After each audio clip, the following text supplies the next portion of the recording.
Oi gente, aqui é a Izzy para mais um vlog de plantão. Hoje é domingo, dia 12 de julho, eu acho. E agora são quase 8 horas da noite. O plantão de hoje é na UPA, às 12 horas, né? De 8 horas da noite às 8 horas da manhã. E eu estava, inclusive, assistindo uma aula, gente, com o Dr. Weber. Ele é médico emergencista em Goiânia. E aí ele abriu um grupo para alunos que têm interesse em medicina de emergência. E aí hoje foi a aula inaugural. Inclusive eu tava chorando, que ele acabou de contar a história de um caso louco que ele teve com uma paciente que era residente de cirurgia geral, que sofreu um acidente. E aí, do nada, a menina tava assistindo a live e ela apareceu bem e o caso dela era gravíssimo. Gente, eu chorei junto com ele contando. Eu sou apaixonada em medicina de emergência, eu acho incrível, adoro essa dinâmica, eu gosto de caso grave. E eu fiquei muito feliz de ter conseguido participar desse grupo, né? Tem mais de 250 estudantes de medicina no grupo. E é isso, então eu tô esperando meu mototáxi pra ir pra UPA. Minha bolsa já tá pronta, é aquela bolsinha de sempre que eu levo. Vamos lá, espero que tenham casos legais hoje. Agora já são 10 horas, eu acabei não conseguindo gravar antes, porque tinham 3 internos aqui, e aí agora que eles foram embora, e aí eu fico mais livre, né, pra poder conversar com vocês. Eu anotei todos os casos que a gente teve até agora, pra poder não esquecer de contar nada. Logo que eu cheguei, a doutora teve que ir pra área do Covid, que é separado da entrada dos outros pacientes, para atender os pacientes que estavam com suspeita, aqueles que já tinham a quantidade de dias de sintoma, realizar teste rápido e tudo mais. E aí eu fiquei esperando aqui, né, porque eu não fico exposta na área do Covid, é só ela. E os casos que a gente teve, fora os casos de pacientes suspeitos de Covid, são... o primeiro me deixou muito com raiva, porque foi uma gestante de 32 semanas que foi agredida pelo companheiro. Ele deu socos, tapa na cara, tentou enforcar, e eu fico muito revoltada quando tem casos de violência contra a mulher, especialmente uma gestante, né? Isso me deixou muito revoltada. E aí ela estava sentindo uma dor no pé da barriga, e aí a gente auscultou o BCF, o batimento do coração do bebê estava tudo normal, a dor não estava tão intensa, a gente orientou ela a procurar atendimento de novo, caso algum sintoma apareça, se ela começar a perder líquido, sangrar, alguma coisa assim. Ela já fez o boletim de ocorrência, graças a Deus, mas isso me deixa muito revoltada. Logo depois a gente teve um caso de acidente, né? Acidente moto versus carro, nosso paciente estava na moto, só que foram só escoriações leves, né, alguns arranhões. Ela estava referindo também uma dor no tornozelo direito, a gente fez raio-x, não tinha fratura, ela não estava com tanta dor, não quis tomar medicação aqui. Aí a gente fez toda aquela avaliação de trauma, né, o ABCDE, e tranquilo. Depois ela veio pranchada, né, com colar cervical pelo SAMU, mas depois disso ela já foi liberada para casa. O terceiro paciente é uma paciente PSQ, que a gente chama, que é uma paciente psiquiátrica. Não necessariamente algum surto psicótico ou algo do tipo, mas é uma paciente que ela tem algum problema, e aí ela às vezes vem aqui direto da semana com queixas que são mais psicológicas do que realmente físicas.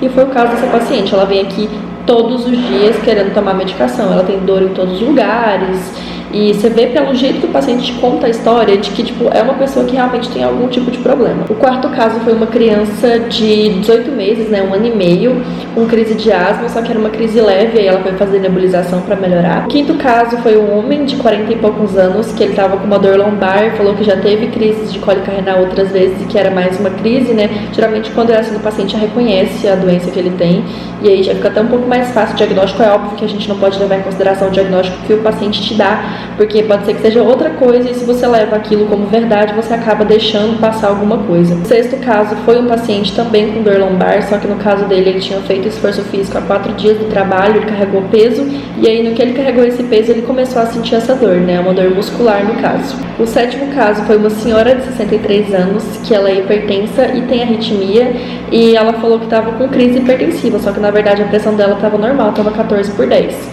E aí ela falou também que estava com tontura, resolveu vir procurar o atendimento, mas a pressão dela quando chegou aqui estava tranquila. O último caso que a gente atendeu também foi um paciente PSQ, e ele estava falando que estava com uma dor epigástrica, né, no estômago, porque ele tinha comido alguma coisa vencida. Aí foi feita a medicação para dor epigástrica, né. Por enquanto nenhum paciente na fila, mas eu acabei de ouvir já o barulho do painel da triagem. E aí eu tô aqui aguardando, a doutora foi lá no Covid, aproveitou que não tinha nenhum paciente aqui. E aí eu vou lá ver o que tá acontecendo, óbvio que de longe, mas aí esperar também aparecer paciente aqui pra atender. Quando eu cheguei, as internas estavam terminando uma sutura bem grande, Só que eu acabei não acompanhando, né? Porque é preferência deles, obviamente. Por enquanto é isso, tô gostando bastante do plantão, tá movimentado. E agora são 10 horas, geralmente dá uma diminuída na quantidade de pacientes, até umas 2 horas da manhã. E quando dá umas 5, geralmente vem mais gente. 00:10 já tivemos mais alguns pacientes. Eu acabei de fazer a sutura em um rapazinho de 7 anos que ele cortou o pé com um pedaço de lâmpada, sabe? O soquete de lâmpada, e precisou dar um pontinho só. Às vezes é difícil você fazer procedimento em criança porque normalmente eles choram, mas se você explica direitinho, eles continuam chorando, mas eles costumam ser mais colaborativos e você não precisa conter eles, tipo, amarrar no lençol, pedir pra segurar. Mas eu já passei por situações, gente, que precisou de 5 pessoas pra segurar uma criança pra conseguir dar ponto. Só que não foi o caso desse menininho. A mãe dele explicou pra ele também tudo, então foi bem tranquilo de fazer. Ele chorou, mas depois da anestesia ele deixou terminar tranquilo. Atendi uma paciente também que ela tem um quadro bem clássico de ansiedade, sabe? A paciente que chega falando que tá com dor no peito, que tá sentindo o coração acelerar, todos os sinais estão estáveis, e ele conta que passou por estresse ou que já sentiu isso várias vezes. É óbvio que você examina o paciente de toda a maneira possível, né? Mas normalmente é a ansiedade que dá esse sintoma físico, ainda mais quando é um paciente jovem, né? Fica mais evidente isso ainda. Chegou também um paciente que ele estava cortando ferro com uma lixadeira pela manhã, e aí entrou uma fagulha de ferro no olho dele. Nesses casos a gente lava o olho com soro fisiológico, pinga colírio anestésico, e dependendo se você consegue enxergar esse fragmento, você tira com uma agulhinha de insulina, que é pequenininha, você meio que dá uns cutucõezinhos até sair. E foi o que a gente fez, aí tirou e ele melhorou. Mas o melhor caso até agora, e nem é porque era um caso diferente, mas é porque assim, gente, eu fiquei muito feliz. Era uma paciente que ela estava há 3 dias com uma dor em hemitórax, né, na metade do tórax direito, que piorava quando ela respirava. Ela não teve febre, não teve tosse, não teve coriza, não teve mais nada. Ela só tinha essa dor que piorava com a respiração e que nesses 3 dias estava ficando pior. Ela não tomou nenhum remédio em casa, só remédio caseiro mesmo, chá, que não fizeram nenhuma diferença. Quando ela chegou com esse histórico de dor que piora, né, na respiração, eu já fiquei pensando que podia ser uma pneumonia. Só que não teve tosse e não teve febre nesses dias, nada. E aí você fica, será que é, será que não é? Quando eu escutei o pulmão dela, roncos em base direita, né? Quando você vai ao escuta, você escuta literalmente um ronco no pulmão. E aí eu já fiquei pensando, eu acho que é uma pneumonia. Pedi o raio-x. Quando veio o raio-x, vou até mostrar pra vocês. Esse é o raio-x da paciente, tá meio difícil de ver porque tá contra a luz, mas não sei se vocês conseguem ver que tipo, o pulmão tá cheio de coisas brancas, que a gente chama de infiltrado. Era uma pneumonia. E eu fiquei muito feliz, gente, mas tipo, muito feliz de ter acertado, sabe? Ter tido o feeling de sentir que mesmo com um quadro atípico, sem febre, sem tosse, eu pensar, tipo, é uma pneumonia. E realmente ser uma pneumonia. Sério, gente, não tem condições quando você acerta um diagnóstico. Sério, só um estudante de medicina sabe o que é acertar um diagnóstico, a felicidade de você mirar certo. Gente, são um pouco mais do que 4 horas da manhã agora, eu já estou em casa. Na verdade, eu achei que era só a médica que eu estava acompanhando, que estava no plantão, mas tinha outro médico também. E aí, quando tem mais de um médico no plantão e dá meia-noite, geralmente eles dividem o horário, né? Como o plantão acabará às 8 da manhã, eles pegam e dividem a quantidade de horas, tipo, da meia-noite às 8 da manhã são 8 horas, divide pela quantidade de médicos. Aí, nesse caso, ficou 4 horas para cada um. Aí, a médica que eu estava acompanhando pegou as primeiras 4 horas, enquanto o outro médico ficava no repouso, dormindo. E aí, quando deu 4 horas da manhã, ela vai pro repouso e ele vem para atender. Porque o volume de paciente durante a madrugada é muito pequeno. Tipo, a gente atende 1, 2 pacientes por hora e olha lá. Tem horas que você passa, tipo, 2 horas sem atender nenhum paciente. Então, é besteira ficar 2 médicos acordados para atender um volume desse. E como a médica que eu estava acompanhando foi pro repouso agora às 4 horas da manhã, eu vim para casa, né? Porque o volume de paciente estava muito baixo e eu não tenho tanta intimidade assim com outro médico para pedir para acompanhar. Então, vim para casa. A gente teve 3 casos só da última vez que eu falei com vocês. A gente teve um caso de uma gestante de 8 semanas que ela estava com uma dor difusa por todo o abdômen associado a um pouco de náuseas, e isso começou à noite. E aí eu já fiquei assim com a lanterninha acesa para apêndice, né? Porque é comum ter apêndice associada à gestação. E ela tinha uma dor difusa, periumbilical, bem característico do quadro inicial de apêndice, só que ela estava só com 8 semanas de gestação. Isso pode ser infecção urinária, Pode ser a gravidez ectópica, porque ela ainda não tinha feito nenhum ultrassom. Então, a gente, no momento, tirou a dor dela e solicitou para ela que fizesse os exames pela manhã, né? Porque aí, no meio da noite, o laboratório da UPA, ele só funciona para realmente casos de emergência. Ela não, ela estava bem, estava estável, é só mesmo para investigar. Eu fico muito feliz quando aparecem quadros sugestivos de algo cirúrgico, né? Porque já tá mais na minha área, no que eu quero pra mim. Então é muito legal. Igual a próxima paciente que a gente teve, que foi uma paciente que veio pelo SAMU, com um quadro de cólica biliar, né? Ela tava com uma dor em hipocôndrio direito, que é essa lateral superior aqui do abdômen. Ela tinha feito um ultrassom semana passada que evidenciou que tinha pedra na vesícula. Ela tá tendo crises recorrentes, né, de dor, porque isso só vai tratar quando ela fizer a cirurgia tirar a vesícula. Então foi muito legal, porque teve um caso que é totalmente cirúrgico, né? Óbvio que isso não é uma cirurgia de emergência, isso é marcado com o tempo, não tem, apesar de que são crises frequentes até que seja retirada a vesícula, só é tirada em caráter realmente de urgência quando ela tem uma colangite, quando é uma coisa mais grave. Mas só a crise de vesícula, infelizmente, é uma cirurgia eletiva. E por conta da pandemia, cirurgias eletivas não estão acontecendo, né? Pelo menos aqui na minha cidade. Então vai demorar um pouco. E o outro caso foi uma paciente que ela há 3 dias caiu da própria altura e aí o tornozelo dela começou a inchar, ela começou a ter muita dor e ela não estava conseguindo dormir por conta da quantidade de dor. Aí a gente fez um raio-x, só que não teve fratura realmente, foi só uma torção, fez a medicação lá e mandou a medicação também para ela tomar em casa, né, receita para casa. E foram esses os 3 pacientes que a gente teve nessa madrugada. Gente, eu catei 2 raios-x, porque eu não sei se todo mundo já viu o meu mural, mas eu tenho esse mural e aqui tem esse raio-x que é uma mão. Só que eu já tô meio que enjoado desse mural, porque ele tem 1 ano, eu acho. E aí já enjoei dessas figuras, desses desenhos, e eu vou fazer outro. Aí eu peguei 2 raios-x. O da pneumonia, da paciente que eu contei pra vocês. E esse raio-x estava lá no consultório. É tipo raio-x de abdômen. E aí eu vou ver qual fica melhor.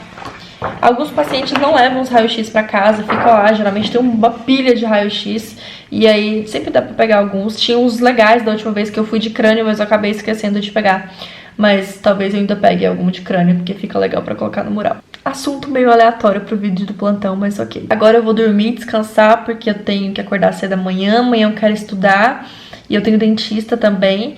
Então eu acho que esse vlog continua amanhã. Eu vou mostrar um pouquinho da minha rotina pra vocês. A gente se vê agorinha. Boa tarde, gente. Já estamos na segunda-feira. Agora já são quase 2 horas. E eu acabei não aparecendo de manhã, porque minha manhã foi muito cheia, eu tive que ir no dentista.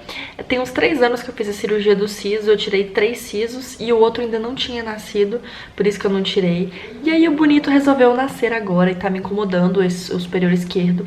E aí tá doendo bastante, eu fui no dentista pra fazer o pedido da radiografia e marcar pra poder tirar esse siso que ficou faltando. Depois disso eu tive que resolver 1 milhão de coisas da matrícula da faculdade, porque é uma papelada infinita. E eu, pra variar, deixei tudo pra última hora. O último dia da matrícula é dia 15 pra pagar o boleto, hoje já é dia 13. Mas aí consegui resolver, tinha que pegar, tipo, os documentos e aí escanear pra poder mandar, porque tá fazendo tudo online, né, pra evitar aglomeração lá no administrativo da faculdade. Mas já consegui resolver tudo isso e agora é só esperar eles arrumarem um boleto pra já pagar o boleto da faculdade. Passei da metade da faculdade, gente, nem acredito. Eu vou começar o 7º semestre. Na verdade, a gente vai repor as práticas, né? Eu acho que eu nem contei isso nesse vlog. Pois é, a minha faculdade vai voltar. Só que vai voltar apenas as práticas presenciais e as teóricas vão continuar sendo EAD pra evitar ao máximo, assim como der, união de pessoas. E aí a gente vai ter as práticas repostas do semestre passado, né, que ficou faltando os ambulatórios, e a previsão é que a partir do dia 30 de agosto comece o semestre normal, né, que seria o meu 7º período. E aí agora esse 1 mês e pouquinho, né, 1 mês e 10 dias até dia 30, a partir do dia 20 de julho até dia 30 de agosto, a gente vai repor os ambulatórios que ficaram faltando. Eu não sei se vai dar tempo, eu tô achando muito curto esse período pra repor tantos ambulatórios, mas vamos aguardar o que a coordenação da faculdade passa pra gente. Até que eu consegui desenrolar toda essa questão da papelada da faculdade, da matrícula, da secretaria online, só deu tempo de eu almoçar e agora eu já tenho uma aula extra, na verdade, pela Liga de Emergências Médicas, que é uma liga que eu acabei de entrar. Eu já tinha feito o processo seletivo no ano passado e eu tava na lista de espera e agora eu entrei. Então atualmente eu tô em 3 ligas acadêmicas, né? A Liga de Cirurgia, a Liga de Urgências Médicas e a Liga de Emergência. E aí a gente vai ter essa aula com um ortopedista, um residente de ortopedia, sobre fratura de alguma coisa. Gente, eu não gosto de ortopedia, então, tipo assim, eu não faço nem muita questão. Mas, como é uma coisa que chega muito no pronto-socorro, ainda mais que o estágio da Liga de Emergências é na UPA, é uma coisa que você precisa aprender, apesar de que eu detesto ortopedia. Mas eu vou até olhar aqui o tema da aula, gente, porque eu tô perdida. O tema da aula é fraturas expostas e síndrome da cauda equina. Até quase que não sai. E aí vai começar agora 2 horas, tem 4 minutinhos. E é isso que eu vou fazer. Às 16 horas eu marquei de ter uma reunião com uma amiga minha. Ela é especialista em Instagram, manja muito de rede social. E ela me ajudou muito, assim, se não fosse a mentoria dela, eu não teria conseguido engajar o meu Instagram e fazer ele crescer. E aí a gente vai ter uma reunião às 4 horas e às 18 horas eu tenho que ajudar uma professora minha. Então, gente, esse foi o vlog. Espero muito que vocês tenham gostado. Se você ainda não me segue no Instagram, me segue lá, porque lá eu consigo mostrar mais da minha rotina, principalmente os meus estudos. Se inscreva aqui no canal se você ainda não for inscrito. Ativa o sininho de notificação para receber alerta de vídeo. Deixa o like nesse vídeo para me ajudar a divulgar ele. E a gente se vê no próximo vlog.